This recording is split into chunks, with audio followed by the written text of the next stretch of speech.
ప్రభుత్వం వచ్చి సుమారుగా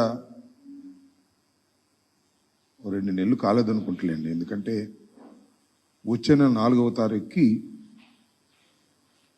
రిజల్ట్స్ వచ్చి 2 మాసాలు అవుతాయి.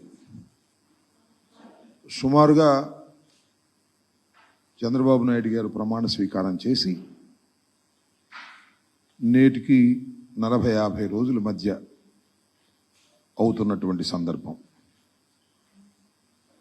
ఈ సందర్భంలో చంద్రబాబు నాయుడు గారు శాసనసభలో కానీ బయట కానీ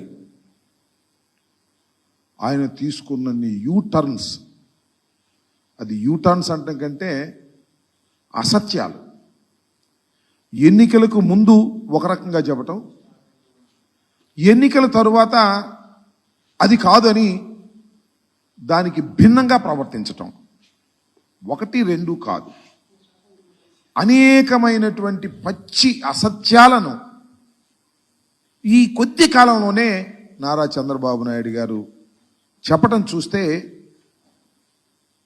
చాలామంది కొత్త వాళ్ళకి ఆశ్చర్యం వేస్తుంది.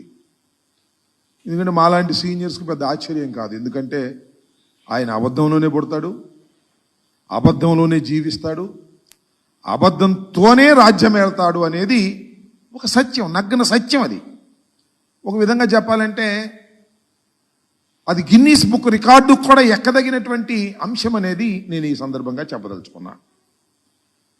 నిన్నటి వరకు అమరావతికి 15,000 కోట్ల రూపాయలు వచ్చిందని డాంబికాలు పలికారు. వారి పత్రికలు కూడా డాంబికాలు పలికాయి. మొన్న ఢిల్లీ వెళ్ళి మాకేమి ఇవ్వలేదనేటువంటి మాట మాట్లాడారు. 15,000 గ్రాంట్ అని చెప్పారు.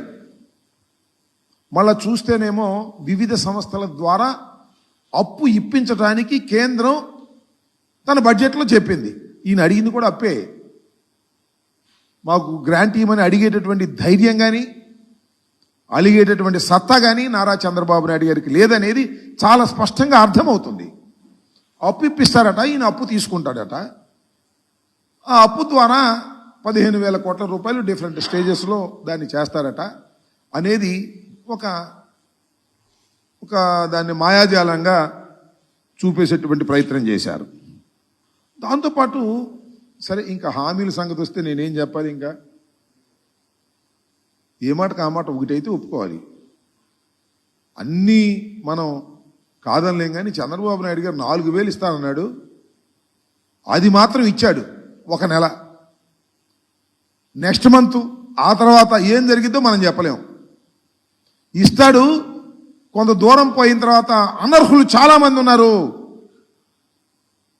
జగన్మోహన్ రెడ్డి గారు అనర్హులకే ఇచ్చేశాడు, కాబట్టి అనర్హుల్ని ఏరివేస్తామని చెప్పేసి వాళ్ళలో కొంతమందిని ఎవిరేసినా ఆశ్చర్యపడవలసినటువంటి అవసరం లేదు అని ఈ సందర్భంగా నేను చెప్పదలుచుకున్నా. ఇంకా గ్యాస్ సిలిండర్ల పని, ఆ సూపర్ 6 పని నేనేం ప్రత్యేకంగా చెప్పాల్సిన అవసరం లేదు. అది ఆ రోజునే చెప్పాము, అది సూపర్ 6 కాదు, అది సూపర్ చీటింగ్ అని. అదే చీటింగ్కి వాళ్ళ చంద్రబాబు నాయుడు గారు మాట్లాడుతున్నాడు. మనం చాలా ఆశ్చర్యం, అసెంబ్లీలో మాట్లాడుతున్నాడు, మేము సూపర్ 6 అని అనేక హామీలు ఇచ్చాం. ఆ హామీలన్నీ చూస్తుంటే ఆ పైన స్క్రీన్ మీద అసెంబ్లీలో భయం వేస్తుంది అన్నాడు. మరి సంపద సృష్టించేటటువంటి యోధుడు, ఆర్థిక శాస్త్రంలో నిపుణుడు, ఎకనామిక్స్ చదివినటువంటి వ్యక్తి, ఆయన ఇచ్చేటప్పుడు భయం లేదంట, అమలు చేసేటప్పుడు భయం వేస్తుందంట. ఇచ్చేటప్పుడేమో జగన్మోహన్ రెడ్డి గారి కన్నా ఎక్కువ ఇచ్చేయాలి, అది అవుద్దో కాదో తెలియకోకుండా ఇచ్చేసేయటం. ఇప్పుడేమో మాకు అవి చూస్తుంటే భయం వేస్తుంది అనేటువంటి మాట మాట్లాడతాం. ఎన్నికలకు ముందు ఇచ్చి మాట, ఎన్నికల తరువాత భయం వేస్తుంది. సోదరులారా, ప్రజలారా, మీరే ఆలోచించండి అని అంటున్నాడే ప్రజలు. ఆ ప్రజలకు నిన్ను చూస్తే రోతేస్తుందయ్యా. హామీ ఇస్తావు, హామీ నిలబెట్టుకోలేని నీ ముఖాన్ని చూసినప్పుడు ఆంధ్ర రాష్ట్ర ప్రజానీకానికి రోత వేసేటటువంటి పరిస్థితి, పశ్చాత్తాపం ప్రారంభమైంది. అయ్యయ్యో, ఎందుకు వేసాంరా చంద్రబాబు నాయుడు గారి మాటలు విని, ఎందుకు ఇన్ని అబద్ధాలు నమ్మి మనం ఎందుకు ఓటేశామనేటువంటి పశ్చాత్తాపం రాష్ట్ర ప్రజల్లో 2 మాసాలు నిండక ముందే ప్రారంభమైంది. ఇది చరిత్రలో ఒక గొప్ప అంశమని ఈ సందర్భంగా నేను మనవి చేస్తున్నా. అసలు విషయానికి వస్తే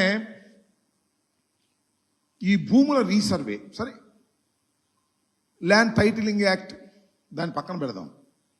ఆ ల్యాండ్ టైటిలింగ్ యాక్ట్ చాలా గందరగోళమైంది, దుర్మార్గమైంది, దాన్ని రద్దు చేస్తామన్నారు, రద్దు చేశారు. భూముల రీసర్వే, ఈ రీసర్వేలు కూడా భయంకరమైనవి, అన్యాయమైనవి. ఈ సర్వే వల్ల రైతాంగం తీవ్రంగా నష్టపోతున్నారు. మేము అధికారంలోకి రావడమే ఆలస్యం, ఈ రీసర్వే కూడా తీసేస్తామని చెప్పేసి ఎన్నికల్లో అనేక ప్రగల్భాలు పలికారు. వాస్తవానికి అవన్నీ కూడా వేసి చూపించాలి. కొద్దిగా ఇది క్లారిటీ లేకపోవటం వల్ల చంద్రబాబు నాయుడు గారు ఏ సందర్భంలో ఏమన్నాడు, జగన్మోహన్ రెడ్డి గారి గురించి, ఈ రీసర్వేల గురించి, ఈ రీసర్వే ఎంత ప్రమాదకరమైంది, మోసపూరితమైంది, ఈ రీసర్వే చేయటం వల్ల రైతులు నష్టపోతారు, జగన్మోహన్ రెడ్డి గారు కావాలని రైతుల్ని నష్టం చేయడం కోసం ఈ రీసర్వేలు పెట్టాడు అనేటువంటి మాట మాట్లాడారు.